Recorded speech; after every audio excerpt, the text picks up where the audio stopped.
Essa pergunta tem a ver com o painel de hoje pela manhã, direito do autor, obras intelectuais e autoria, ou seja, aquilo que nós convencionamos chamar objeto do direito autoral. E há a previsão no artigo 8º da atual lei, como nas anteriores, que atos oficiais podem ser reproduzidos. Como a pergunta não diz assim, pode-se copiar e publicar em sítio web sem fins lucrativos texto de diário oficial da União, de qualquer diário oficial, né? Princípio como valor inicial. Agora, tem que se ter um cuidado, porque a pergunta não especifica. Nós poderemos ter uma publicação de diário oficial que possa vir a causar uma ofensa à imagem de alguém.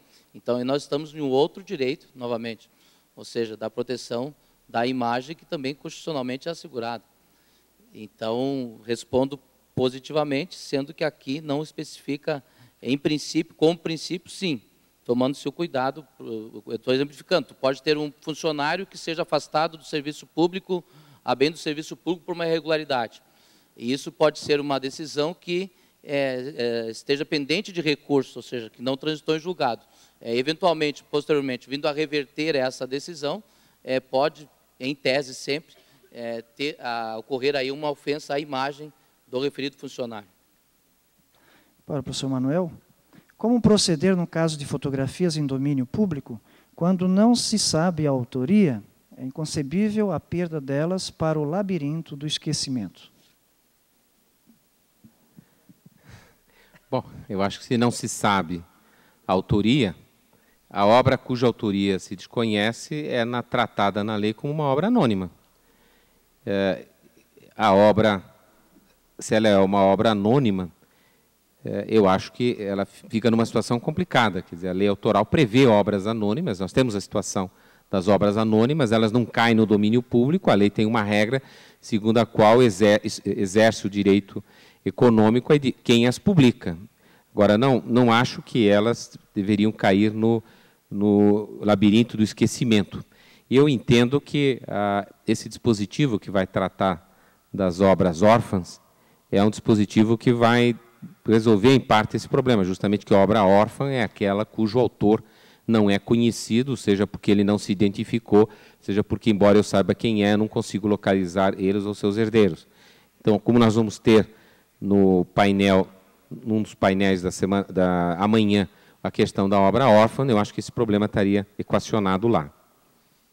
Para o professor Manuel, como no caput do artigo 46 proposto, se permite o uso sem necessidade de remuneração, o inciso 1, primeiro, deveria, desde já, trazer a previsão de remuneração à cópia privada, sob pena da lei posterior conflitar com o dispositivo.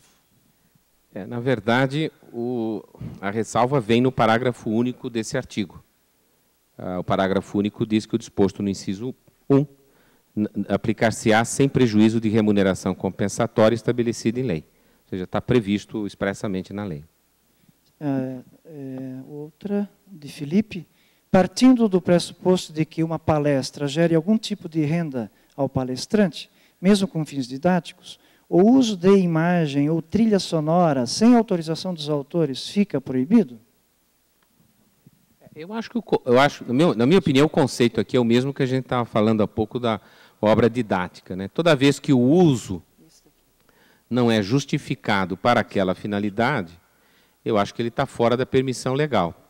Quer dizer, trilha sonora por si já é uma expressão ruim, né? Porque trilha sonora, para mim, não é lícito, seja em que caso for. Quer dizer, se eu faço uma palestra aqui, coloco uma trilha musical para aumentar o interesse na minha palestra, essa trilha sonora aqui não tem nada a ver com a utilização que eu possa fazer, por exemplo, de um pedaço dessa música para explicar um aspecto da minha exposição. Quer dizer, eu acho que são coisas completamente diferentes. Eu acho, para mim, muito claro que, esse estava na pergunta da doutora Maria Edina também há pouco, na questão do uso de imagem. Eu acho que todo uso de imagem que é feito para o mesmo sentido da trilha sonora, ou seja, para melhorar a palestra, mas que não é justificado para o fim da palestra, ele deveria estar fora da permissão legal. Para o professor Luiz Gonzaga, Não deveria ser permitido o compartilhamento de notas de aulas ministradas em instituições públicas como a USP? Acredito que notas ele está se referindo a anotações de aulas. E o dispositivo, como previsto na atual lei, ainda antes na 5988, e na proposta, me parece plausível. Ou seja, por aqueles a quem elas se dirigem, vedada a publicação, independentemente do intuito de lucro, sem autorização prévia e expressa de quem as ministrou. Se naquele semestre, por aqueles a quem elas se dirigem, a resposta é afirmativa. Uma ampliação disso eu não consigo vislumbrar. Inclusive, busquei aqui nas minhas anotações um trecho do professor Eduardo Vieira Manso, na sua obra Direito Autoral, que ele já dizia isso, creio na década de 70, 80. Nos limites da exceção, fala o professor Manso, encontra-se a impossibilidade de transmissão, ano após ano, de apostilas organizadas inicialmente para uso daquele a quem as aulas foram proferidas. Cabe ao professor, unicamente, como autor, determinar a forma em que as suas aulas podem ser fixadas e como será lícito esperar a cada ano ele deve atualizar sua matéria, ocorrendo ipso facto, verdadeira rejeição da obra da forma anterior. Ou seja, aqui nós teríamos a incidência, inclusive, do direito extrapatrimonial de atualização da obra, ou seja, das aulas pelo professor. Então, eu respondo nesse sentido. Para o professor Manuel, existe uma tabela de custos previstos pelos sindicatos dos jornalistas que prevê, através do tipo de uso, sendo editorial, cultural e comercial, publicitário, institucional, que são calculados pelo tipo e tamanho de exposição da obra, imagem ou texto. Por que não pode ser prevista uma regulamentação de custos para estes meios pelos órgãos competentes? A Cristiane. Bom, eu acho que essa é uma proposta, na minha opinião, de uma interferência estatal excessiva no que deveria ser o domínio do particular.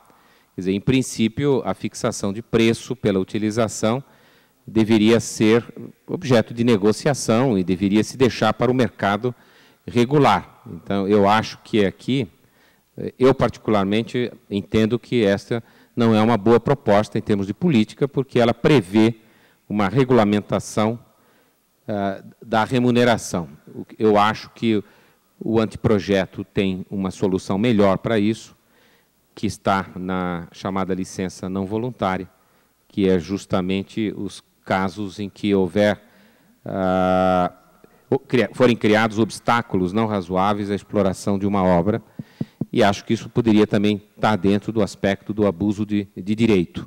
Quer dizer, eu particularmente sou contrário a uma regulamentação que viesse tabelar ou tarifar a remuneração devida aos titulares. Eu acho que o mecanismo deveria ser regular, cuidar dos abusos e não cuidar da prática regular. Essa é a minha opinião.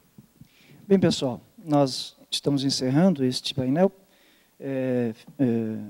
Pelo visto, o tamanho de perguntas foi imenso e, portanto, eu deixei até um pouco correr um tempo e não vou falar. Apenas informar, dizer que, em princípio, a proposta, eu acredito que pela exposição dos dois grandes professores, Luiz Gonzaga e Manuel, é uma proposta bastante interessante, inteligente, e que, evidentemente, está aberta à discussão, como todos até o presente momento disseram. É uma proposta que inicia-se a discussão, e o momento histórico no Brasil e no mundo mostra a necessidade de evolução nessa área, né? Então, eu parabenizo os dois grandes professores e amigos,